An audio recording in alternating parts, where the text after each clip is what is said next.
Our bodies go through some of the most amazing adaptations in response to exercise, and because of these adaptations or changes, this results in improved fitness. Now, we often think of these changes in the context of improved strength and size of muscles, improvements in the strength of the heart, but did you know that your blood changes in response to exercise? This is incredible. So in today's video, with the help of the cadavers, we're going to talk about these adaptations and changes that take place in the blood, how this results in improved fitness, and some of the better exercise choices to stimulate these types of changes within the blood. It's going to be a fun one. So let's get into this anatomical awesomeness. So, let's start with the pump, and it's probably not going to be a huge surprise that the heart is going to pump blood into the blood vessels throughout the body. Now, there are 3 different types of blood vessels, one of which is going to be very important to our adaptation story. The first one I'm going to mention are the arteries. Arteries take blood away from the heart, and most often they contain oxygen-rich blood, and they're going to distribute this blood to the various tissues. And in this case, we'll talk about, say, like the quads as an example. Say we're exercising the quads, that blood would get there through this artery that you can see here called the femoral artery. And there would be smaller arteries or arterioles that would come off of that femoral artery and go to the individual muscles, and these arterioles would eventually flow into the second type of blood vessel called the capillary. Now, these capillaries are what we're going to focus on because these are amazing little exchange vessels that exchange nutrients and waste products with the tissues of the body in the bloodstream. So, we might have carbohydrates, other energy sources, and oxygen diffusing from the capillary into the working muscle, and then carbon dioxide and other waste products, or I like to say metabolic byproducts, would come out of the muscle and into the capillary, this exchange. Now, these metabolic byproducts and this blood would flow out of the capillaries and into the veins and would be in the systemic circulation. And our body has various mechanisms to deal with these metabolic byproducts, but back to the capillaries and why they're so important to our discussion. But one of the things or adaptations that occurs with consistent exercise over time is increased capillarization. Or in other words, we literally increase the number of capillaries that are going to grow and penetrate into the muscle tissue. Now granted, growing more capillaries isn't technically a change within the blood itself, but if we have an increased number of capillaries and therefore more tubing, we can fill that extra tubing with more blood, and our body does that. Our body will increase the blood volume, the total of blood, as a response to consistent exercise. And you could see that if we have more blood, we could take more nutrients to the working muscles, have more efficient exchange within the muscles in the cardiovascular system, or the bloodstream, and take more of those metabolic byproducts out of those working muscles. So that is one of the important adaptations that occurs with the blood. Increase the overall amount or volume, and therefore increase the carrying and the exchange capacity of the blood. Consider, and for us to understand this, we have to look into what blood is actually made of. Blood can be broken down into pretty much 2 main components. The fluid component, which we typically refer to as plasma, is primarily made up of water, but also has electrolytes and plasma proteins mixed in. And how we would increase this or increase the volume of our blood is by taking in water and electrolytes. The liver can also help create more plasma proteins. But the other component of the blood that we need to consider now is the cellular component. Yes, there will be blood cells and platelets that are part of the blood, but the cell type that we're most concerned about with exercise are the erythrocytes, or the red blood cells. And many of you have heard of the red blood cells, and you may know that they have one main job in life, and that is to carry oxygen. So, if we've increased the fluid component of our blood, or the overall volume, it would make sense to pair that with an increase in the number of red blood cells. And our body does this by producing more red blood cells in something known as red bone marrow.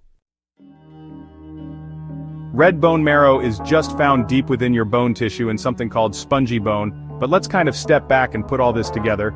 So we've increased the number of capillaries penetrating into the muscle tissue, and we're going to have extra blood filling those extra number of capillaries. So, now I could take more fluid to the working muscles, I could take more carbohydrates and fats, and obviously now, I could take more of these red blood cells and therefore oxygen to go into these muscles. So, now I can create more of the currency of our cells, which is known as adenosine triphosphate, or ATP. So if my muscles have more energy to utilize, you could see how that could improve fitness and athletic performance. And so now, be curious. You might be curious about what types of exercise best stimulates these adaptations, and so we definitely need to talk about this. But if you are a curious person, you may be excited about me saying thank you to the sponsor of today's video, CuriosityStream.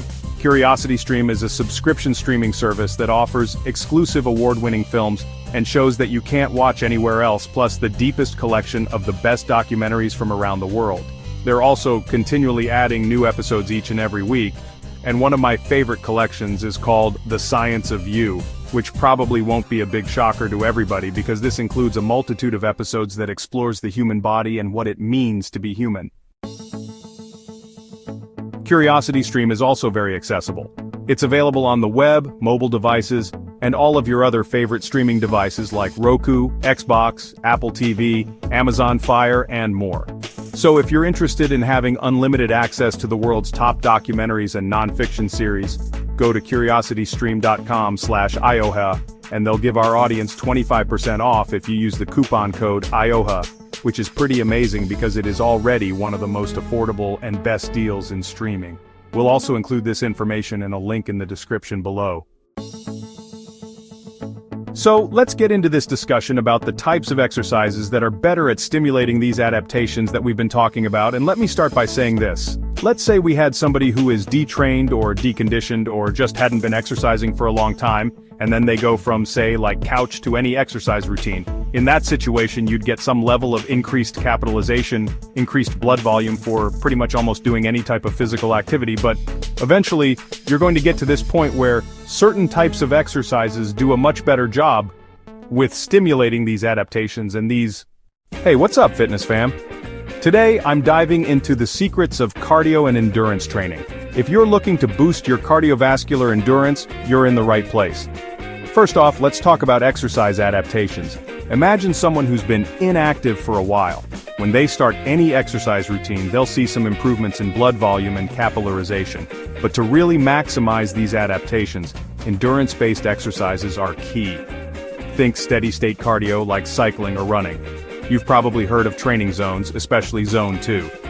This is where you can run and still chat with a buddy. It's effective because you can rack up a lot of exercise volume without burning out. But don't get me wrong, you can still stimulate these adaptations in higher zones like Zone 3 or 4. Just remember, the higher the intensity, the more you tap into those fast twitch fibers, which don't use as much blood and oxygen as slow twitch fibers. Now let's shift gears to resistance training. You can also boost blood volume and capillarization through strength endurance exercises. Think high rep push-ups or body weight squats, anything that gets you into the 15 to 20 plus rep range. These exercises not only stimulate adaptations but also benefit from them. You'll see improvements in your push-up count, running efficiency, and overall endurance. So, whether you're a runner or a gym rat, incorporating these endurance-focused exercises can take your cardio game to the next level. Some exercising in their lives, they tend to have a pretty good idea that specificity is pretty important when it comes to an exercise goal, and what I mean by that is if your main goal is to run a marathon, you're going to spend the majority of your time running. We're not going to have a marathon runner spend the majority of their time doing heavy resistance training, and vice versa. Although we may incorporate some of this stuff in small amounts, but you might be thinking, can this help with strength and explosive activities? Well, great, Jonathan, I am one of those people that likes to do strength training. My main goal is strength. Or maybe you have a sport that you play that's explosive in nature, or has a huge anaerobic component, maybe something like basketball. And again, you might be thinking these won't really benefit from these adaptations that you've heard about. Well, yes and no. It's true that increased capillarization, blood volume, increased red blood cells, and oxygen isn't going to do a huge amount for one's 1 rep max in that moment, or even during their heavyweight sets of like 4 to 6 reps. Or a weight that's heavy enough that they can only do 4 to 6 reps. It isn't going to do a whole bunch for a vertical jump or a sprint down the basketball court. But we know that metabolic byproducts created in the fast twitch fibers like lactic acid can be funneled into the neighboring slow twitch fibers within the same muscle.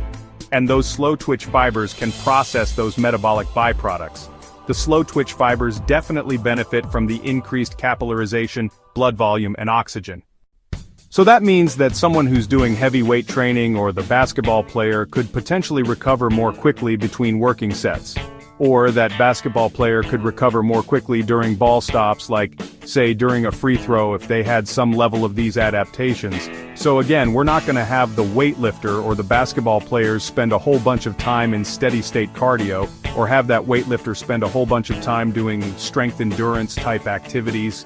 But we could sprinkle a little bit of these exercise choices into their overall training plan, and they could get that benefit of increased recovery, which is pretty freaking awesome.